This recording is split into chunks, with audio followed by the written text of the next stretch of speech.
Do you like the hatching of new desire? Do you like the refinement that your life causes within you, the always asking for more?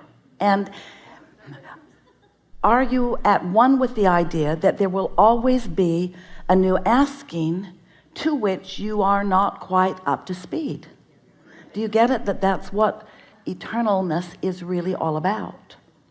So your life is serving you well then, yes? Because it's causing frequent hatches of new desires. And so are you patient about the desire that is not manifested? Well, we don't want you to become complacent about it, but when you understand that if this time-space reality has caused you to focus a desire into being, it can be what you want to call a see it, hear it, smell it, taste it, touch it reality.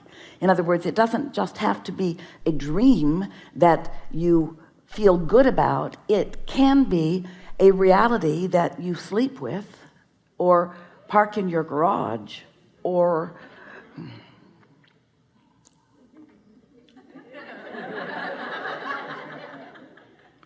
in other words, we want desires to be born, but we want you to be all right with the desire that hasn't manifested fully, because we want you to be satisfied with the early manifestations of your desires. And what are the earliest signs of manifestations? More ideas coming, more ideas coming. The contrast, of course, is the earliest of all. The contrast is what gives birth to it. But once you've given birth to it, you've got to begin to line up with it. Otherwise, you can't realize it. You won't recognize it. You can't sniff it out. You can't be on the trail of it. You can't want it and doubt it and be moving toward it. When you want it and doubt it, you're moving away from it. When you want it and feel nervous about it, you're not allowing yourself to be in the receptive mode of realizing it. And the reason that that word realize is such a good word is because your path is being revealed to you all the time.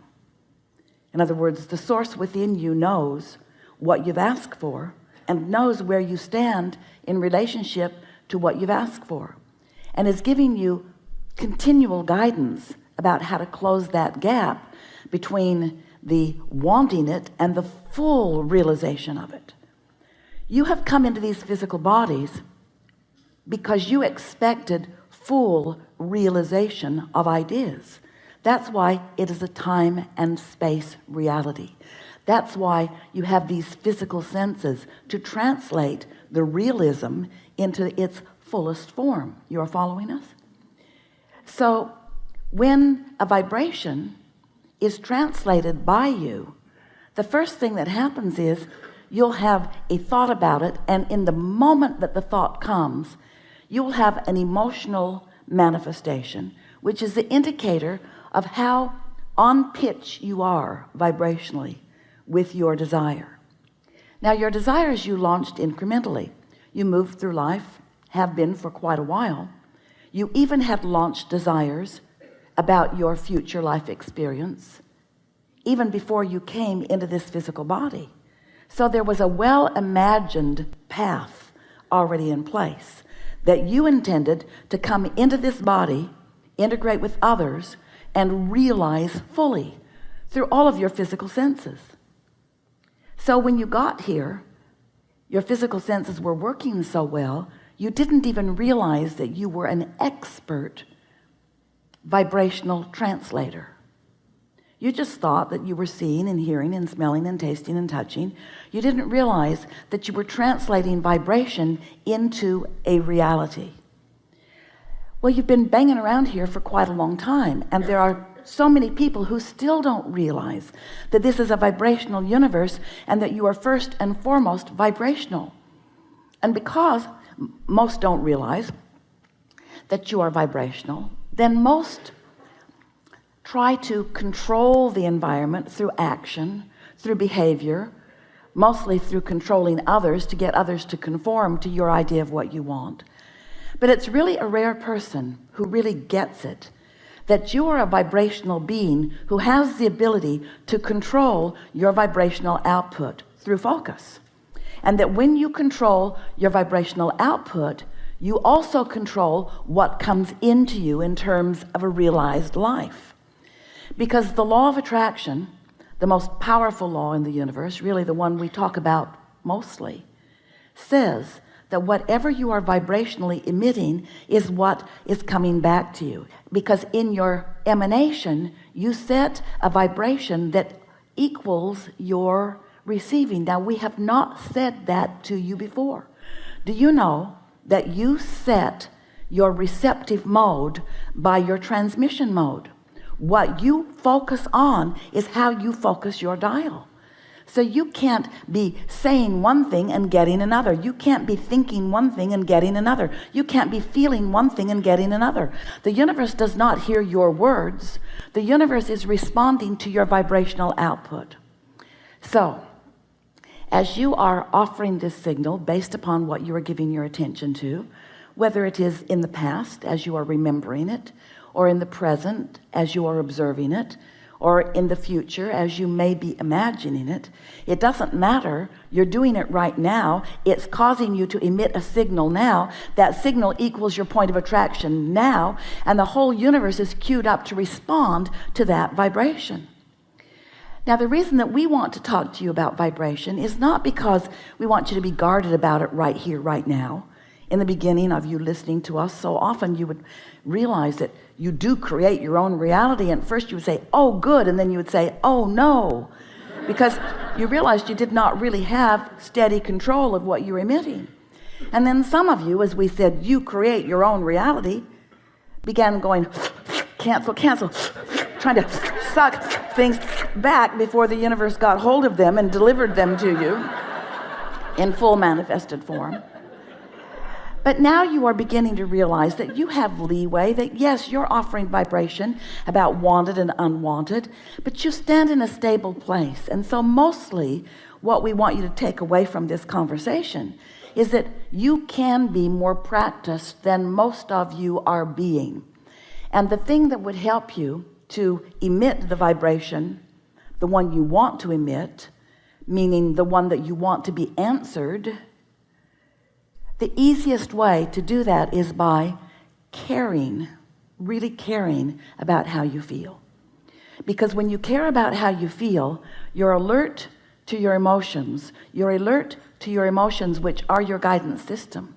Your guidance system, which is giving you constant, in the moment feedback between what you've asked for. Another way of saying that is all that you have already vibrationally become, and what you're allowing yourself to realize in its full manifested form. That is as clear as we've ever said it. In other words, you want to be aware of that gap, and you don't need to think about closing it tightly all the time, because you can't. Life is causing you to expand continually. You're never going to completely close that gap. So here's how it works. You sift through life. You know what you don't want, which causes you to know what you do want. You emit a signal about it, and vibrationally speaking, you become an integrated being with that new desire that you have discovered. Vibrationally speaking, you become it. We're going to stand over here in the vibrational spot, in what we call the vortex, or the vibrational reality. You have become this newly improved version. Life caused you to become it. Oh, you haven't manifested it yet, most likely. It's a new idea to you. It's a new idea that isn't all that familiar. It's a new and improved idea. But the larger part of you, the non-physical part of you that existed before you came into this body, that still exists in the non-physical realm, even though you're here in this body, that part of you became that newly improved, that newly expanded vibrational version that life just caused you to become. But you're probably still standing over here in the same beliefs. Beliefs just a thought you keep thinking. It's a habit of thought. Standing over here in the same beliefs that you held when you launched that rocket. You're not ready to believe in your ultimate prosperity. Life caused you to want more money, but you don't believe in the more money that life just caused you to ask for. If you believed in it, it would be flowing into your experience. So we began talking about this vibrational reality, and we called it your vortex. We wrote a whole book about it, wanting you to realize, wanting you to accept that there is a vibrational version of you that you may or may not, usually not completely, be up to speed with. And that vibrational version of you is calling you toward it. It's calling because law of attraction is focused upon that new and improved version of you. And law of attraction is summoning all cooperative components to it. The question is, are you a cooperative component to your own desire? And the answer to that in many cases is no, not yet. I do not believe this thing I want. I'm giving lip service to it. Life keeps showing me that I want it, but I am, we're speaking from your perspective, often so wrapped up in the observation of what is, because after all, I can see what is, I can hear what is, I can smell it and taste it and touch it. What is so vivid. What is so vivid. Most of my vibration is about what is. And we want to say to you, that's a bit of a problem. Because if what is so vivid, you give your attention only to what is can't change much. It's slow going. Have you noticed? So you've got to let go of what is a bit. You've got to stop telling it like it is and begin telling it as you want it to be. You've got to lighten up. You've got to stop defending what is as if there is someone standing there saying, why is that? All right, your mother did do that to you, didn't she? How'd you get there? What are you doing there? What are you doing? What are you doing? Why did you do that? Why aren't you further down the road? You've heard those questions. And you've developed a pattern of answering them that comes out in your personality, like defending yourself or like justifying yourself or like rationalizing. And we want you to cut that out, because every minute you spend in defense is a moment in resistance, not in allowing. It's in resistance, not in receiving. It's in resistance to the path that is calling you, and that's why you feel negative emotion. So some things you want to know. First, if the path were not calling you, you would never feel resistance. Next, if you hadn't asked for stuff, the path wouldn't be calling you. So if you weren't mixing it up and expanding, then there wouldn't be an improved version of you calling you forward. But since there is, and since you can't change that, since you are eternal beings, since there is a source within you, since there is a source within you who knows all that you have become, who is calling you and other cooperative components to these focused points of realization. You rendezvousing with the things along your path, that's what life really is. You see, it's not just the final destination that you're rendezvousing with. You're rendezvousing with all the fun along the way. You get to rendezvous with the new idea. You get to rendezvous with the new and improved version. You get to rendezvous with the others who are ready to play with you. That's what you signed up for. That's what you wanted. That's what you said you are about. You are deliberate creators, genius creators, here in the best environment ever, launching rockets of desire all day, every day, and often holding yourself back from what you have expanded to be.